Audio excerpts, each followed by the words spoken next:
তো ভিউয়ার্স বন্ধুরা দেখুন ভ্যানিলা কেক করতেছি। বাটির মাঝখানেও সাদা, তো ডিমের ফোমটাও সাদা দেখুন।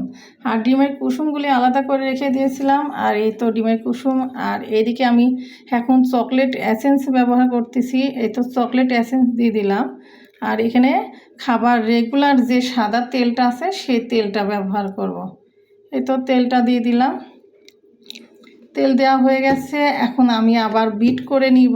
এই যে দেখতে পাচ্ছেন আমি বিটটা করে নিই। তো চলুন এখন আমরা বিটটা করে নিই। আর বিট করতে করতে তো কথা বলা যাবে না, শব্দ হবে। তো যাই হোক, এই যে দেখতেই থাকুন।